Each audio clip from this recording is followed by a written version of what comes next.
Halo teman-teman sejawat, selamat datang di sesi explainer bedah kasus klinis kita kali ini. Jujur aja, saya lagi semangat banget karena hari ini kita nggak bakal ngebahas rentetan teori yang bikin ngantuk. Alih-alih begitu, kita bakal ngelakuin uji sensitivitas klinis dan ini bakal cepat serta tajam banget. Saya mau menantang kalian semua buat menguji seberapa peka sih intuisi diagnostik kalian kalau dihadapkan langsung sama kasus-kasus nyata di lapangan. Udah siap? Yuk langsung kita bedah. Oke, aturan mainnya gampang banget. Kalian bakal dengerin 10 skenario atau vignette klinis yang super singkat. Nah, tugas kalian cuma satu. Tebak apa diagnosis keperawatan utamanya sebelum jawabannya muncul di layar. Coba tes diri kalian sendiri, seberapa cepat kalian bisa nangkap kata kuncinya. Pasang sabuk pengaman kalian karena kita bakal mulai sekarang. Masuk ke kasus pertama. Coba perhatiin deh, ada anggota keluarga yang udah batuk selama 3 minggu, ditambah sering keringet dingin di malam hari. Ini kan red flags alias tanda bahaya klasik banget ya. Tapi gimana respons keluarganya? Mereka malah santai, mikir kalau itu cuma flu biasa dan cuma beliin obat bebas di warung. Coba dipikir-pikir, apa sih masalah utamanya di sini? Dan jawabannya adalah manajemen kesehatan keluarga tidak efektif. Nah, yang menarik dari kasus ini tuh kelihatan banget gimana unit keluarga tersebut gagal mengenali dan mengelola ancaman kesehatan yang sebenarnya lumayan serius. Mereka salah ngambil langkah dengan cuma ngandelin obat warung buat gejala yang ya kita tahu sangat mengarah ke tuberkulosis. Lanjut skenario kedua. Kita punya pasien dengan riwayat TB paru nih, tapi dia sengaja berhentiin pengobatannya sendiri padahal baru jalan 3 bulan. Alasannya simpel banget. Dia ngerasa badannya udah sehat. Padahal kan kita sama-sama tahu kalau regimen TB itu butuh waktu minimal 6 bulan. Kira-kira diagnosis keperawatan apa yang paling pas buat ngejerat kasus kayak gini? Yap, betul banget. Jawabannya ketidakpatuhan. Ini benar-benar skenario super klasik, di mana pasien dengan sadar ngabain atau ninggalin program perawatan medis yang udah diresepin, biarpun itu bertentangan banget sama nasihat tenaga profesional. Keputusan buat stop minum obat di tengah jalan itu loh yang jadi kunci utama dari diagnosis ini. Kasus ketiga sekarang, coba bayangin ada anak usia 10 tahun udah mencret atau diare selama 2 hari full. Bukannya buru-buru cari bantuan medis profesional buat ngatasin masalah akut ini, keluarganya malah cuma ngandelin pengobatan alternatif, dikasih minuman herbal doang. Coba tebak, diagnosis apa yang lagi terjadi di dalam rumah tangga ini? Kalau kalian ngejawab pemeliharaan kesehatan tidak efektif, luar biasa, kalian bener. Skenario ini secara brilian ngasih lihat gimana pengasuh gagal mempertahankan praktik kesehatan dasar yang aman. Cuma ngandelin herbal doang buat diare akut pada anak, itu nunjukin kalau mereka nggak mampu memelihara kesehatan dengan standar yang seharusnya. Lanjut yuk ke kasus keempat. Ada anak balita yang asmanya terus-terusan kambuh. Pas kita observasi, oh ternyata rumahnya gelap banget, banyak debu di mana-mana, dan yang lebih parahnya lagi, si bapak dengan santainya ngerokok di dalam rumah. Dari 5 tugas kesehatan keluarga, tugas krusial mana sih yang lagi gagal total di sini? Jawabannya udah jelas, memodifikasi lingkungan yang sehat. Poin pentingnya di sini adalah pemicu dari lingkungan, kayak debu dan asap rokok di dalam ruangan, itu jadi faktor resiko masif yang langsung nyerang pernafasan si anak. Keluarganya benar-benar gagal menciptakan lingkungan rumah yang mendukung pemulihan. Kita masuk ke kasus kelima.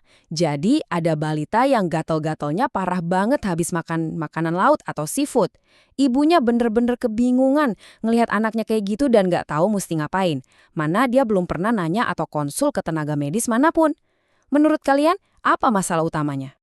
Wah, keren banget kalau kalian nebak defisit pengetahuan. Di skenario ini, kebingungan si ibu itu jadi kata kunci kita. Ibunya sama sekali nggak punya bekal informasi buat paham dan nge-manage reaksi alergi anaknya. Tanpa adanya pengetahuan dasar, dia otomatis lumpuh dan nggak bisa ngambil tindakan medis apapun yang tepat. Coba deh kita rasapi dinamika di kasus ke-6 ini.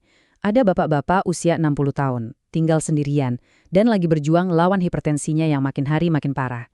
Anak-anaknya sih ada, tapi mereka terlalu sibuk kerja sampai susah banget cari waktu buat ngurusin kebutuhan kesehatan harian si bapak.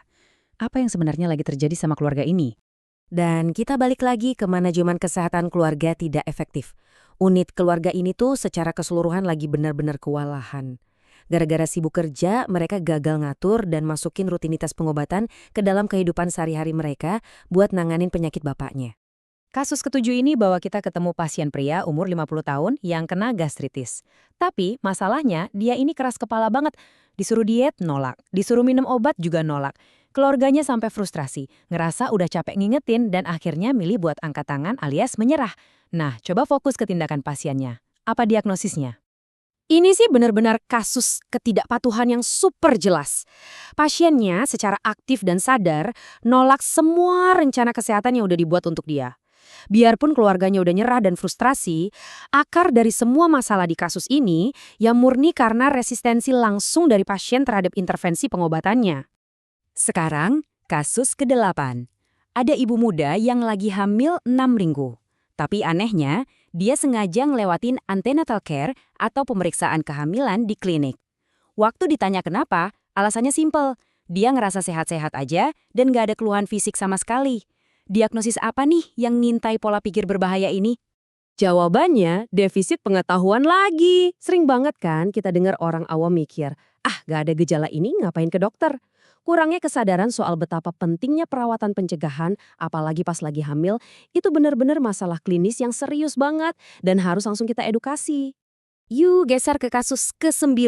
Sang suami ini baru aja kena serangan stroke 2 bulan yang lalu. Tapi di kasus ini kita lagi ngelihat dari kacamata sang istri sebagai caregiver-nya.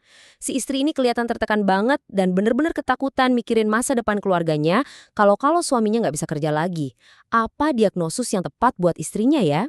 Diagnosisnya adalah ansietas. Nah, saya harus kasih standing ovation nih buat kalian yang dari tadi udah nyadar ada sebuah pola di sesi kita hari ini.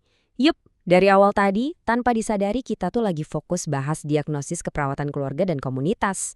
Ingat ya, kita sebagai perawat nggak cuma ngerawat fisik pasien yang sakit, tapi kita juga harus peka sama beban psikologis keluarga yang merawat mereka.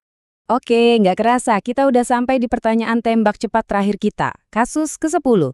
Pasiennya seorang nenek usia 82 tahun, udah mulai kehilangan koordinasi tubuh, tremor, dan katanya sih udah beberapa kali nyaris jatuh. Keluarganya pun kebingungan gimana caranya bantuin beliau pindah tempat dengan aman. Ayo, prioritas diagnosis kita apa nih? Jawabannya pasti resiko jatuh. Selamat buat kalian yang intuisi diagnostiknya tetap tajam sampai detik ini. Ngelihat fisik pasien yang udah menurun, ditambah keluarga yang sama sekali belum diedukasi soal keamanan, mencegah cedera fatal karena jatuh itu benar-benar prioritas absolut kita. Jauh melebihi masalah mobilitas fisiknya doang. Nah, sekarang saatnya masuk ke boss level. Coba tarik napas dalam-dalam dulu. Ada pria usia 27 tahun dirawat gara-gara gastritis, tapi dia nggak mau makan sama sekali. Dia ngerasa benar-benar hancur, putus asa, dihantui rasa bersalah yang luar biasa, dan nggak berhenti nangis. Kenapa? Karena istrinya yang lagi hamil sekarang kondisinya lagi kritis di ruang ICU.